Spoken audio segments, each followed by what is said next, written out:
today was gonna be the day, but they'll never throw it back to you. By now you should have... Fala pessoal, belezinha? Pessoal, nessa segunda videoaula, melhor, nessa segunda parte relacionada aos espelhos esféricos, eu quero começar a falar com vocês a respeito das propriedades dos raios luminosos. O que são essas propriedades dos raios luminosos? É o seguinte, quando a gente vai construir a imagem de um objeto num espelho esférico, seja ele côncavo ou convexo, nós utilizamos alguns raios, né, que nós chamamos de raios particulares ou raios notáveis. Esses raios são raios cuja direção da reflexão elas vão obedecer às leis da reflexão, beleza? Então toda vez que a gente for construir geometricamente a imagem de um determinado objeto nos espelhos esféricos, nós vamos construir essas imagens utilizando esses raios que nós chamamos de raios notáveis. São 4 raios de luz que nós vamos usar, nós vamos sempre pegar 2 desses raios de luz para construir essas imagens, tá? O primeiro raio de luz que a gente vai pegar, a primeira propriedade que nós vamos utilizar, é essa aqui, ó, que fala o seguinte, ó. Todo raio de luz que incidir próximo e paralelo ao eixo principal do espelho, reflete-se na direção do foco do espelho. Então a primeira propriedade, o primeiro raio de luz notável que nós vamos utilizar para determinar as características dessa imagem é esse aqui. Ele fala o seguinte, ó, que todo raio de luz que incidir paralelo e próximo ao eixo principal, ele obrigatoriamente tem que refletir passando pelo foco. Então, ou seja, aqui eu tenho o primeiro raio de luz, se ele incidiu paralelo ao eixo principal, como que ele vai refletir? Ele tem que refletir passando no foco do espelho. Beleza? E isso aqui num espelho que nós chamamos de espelho côncavo. Beleza? Então eu tenho aqui meu raio de luz incidente e aqui eu tenho meu raio de luz refletido. Beleza? Lembrando que nos espelhos côncavos esses elementos são elementos reais, ou seja, o próprio raio de luz refletida que vai passar por eles. Se eu tiver um espelho convexo, eu vou ter a mesma relação, só com uma diferença. O que passa pelo foco do espelho é quem? É o prolongamento do raio de luz refletido. Então, ou seja, se um raio de luz incidiu paralelo ao eixo principal, como que ele vai refletir? Ele vai refletir passando pelo foco.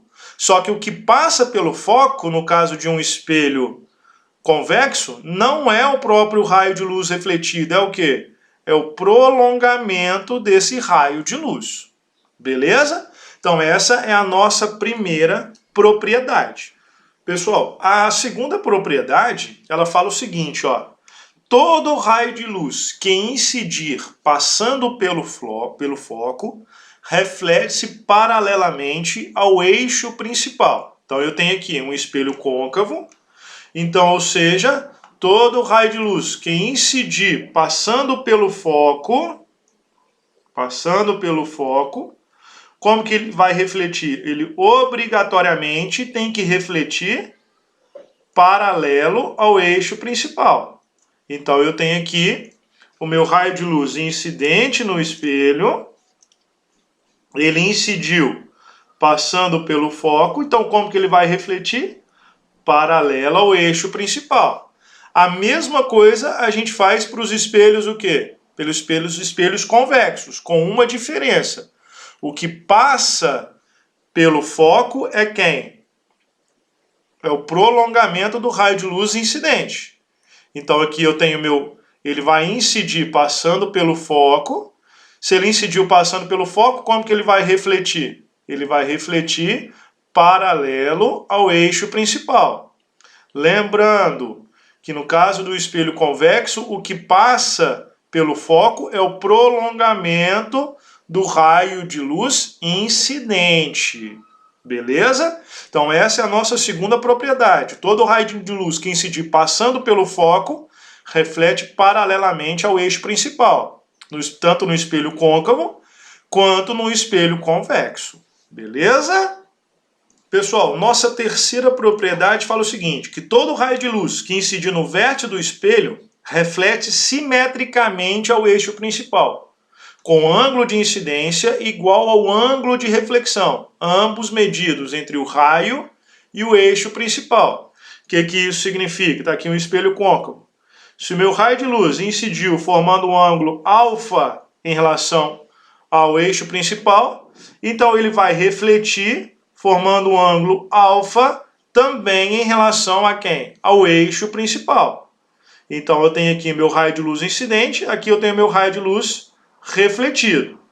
Se ele incidiu formando um ângulo alfa, ele vai ter que refletir também formando um ângulo alfa. Isso no espelho côncavo. No espelho convexo, como que isso fica? A mesma coisa.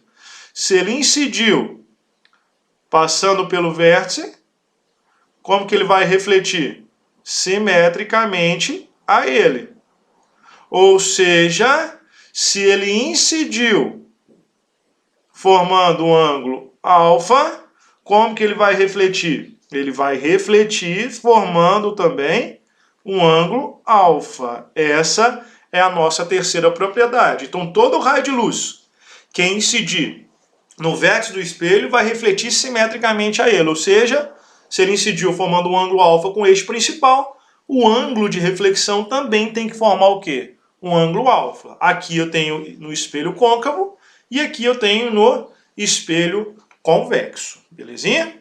Pessoal, aqui nós temos a nossa quarta e última propriedade. Tá? Essa quarta e última propriedade, ela fala o seguinte, ó, que todo raio de luz que incidir passando pelo centro de curvatura do espelho reflete sobre si mesmo. Ou seja, se no espelho côncavo incidir um raio de luz passando pelo centro de curvatura, ele vai refletir sobre si mesmo.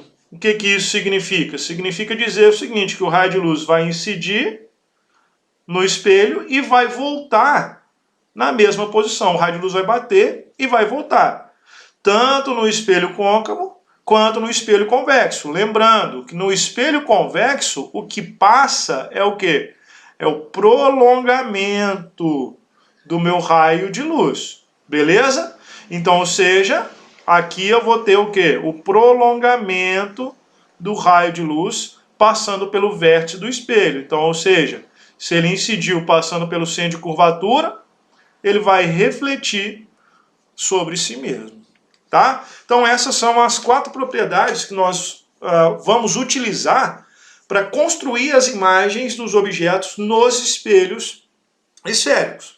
Então o que a gente vai fazer? Toda vez que nós formos construir a imagem de um determinado objeto nos espelhos esféricos, a gente vai ter que usar pelo menos 2 desses raios notáveis. Aí você pode pegar qualquer um desses raios notáveis que a imagem vai ter sempre o quê? As mesmas características. Beleza? Vamos construir agora geometricamente a imagem nos espelhos côncavos e convexos. Vamos ver como que vai ficar isso. Como que nós vamos aplicar esses raios notáveis. Você vai ver que é bem interessante. Vamos lá. Pessoal, é o seguinte aqui então. Agora a gente vai construir geometricamente as imagens nos espelhos esféricos. Para a gente construir essas imagens nos espelhos esféricos, a gente vai sempre que pegar 2 desses raios notáveis que a gente acabou de ver. Tá? Então são 4 raios notáveis, a gente vai pegar sempre 2 desses raios notáveis. Presta atenção numa coisa. Quando nós falamos nos espelhos côncavos e convexos, dependendo da posição que eu colocar um objeto na frente de um espelho côncavo, eu vou ter 5 imagens diferentes. Ou seja, eu vou ter 5 imagens com 5 características bem diferentes. Ou seja, se eu colocar o objeto antes do centro de curvatura, eu vou ter imagem com uma característica. Se eu colocar o objeto no centro de curvatura, eu vou ter imagem com uma característica. E assim sucessivamente. Tá? Nos espelhos convexos isso não acontece. Para qualquer posição que eu colocar um objeto na frente de um espelho convexo, eu vou ter sempre as mesmas características. E é isso que a gente vai discutir. Beleza? Só que eu vou fazer o seguinte, nós vamos discutir isso na próxima videoaula. Tá? Então na próxima videoaula eu venho construindo geometricamente a imagem nesses espelhos esféricos. Belezinha? Então vamos para a próxima videoaula. By now you should have somehow realized what you're not to anybody feels the way I do about you now.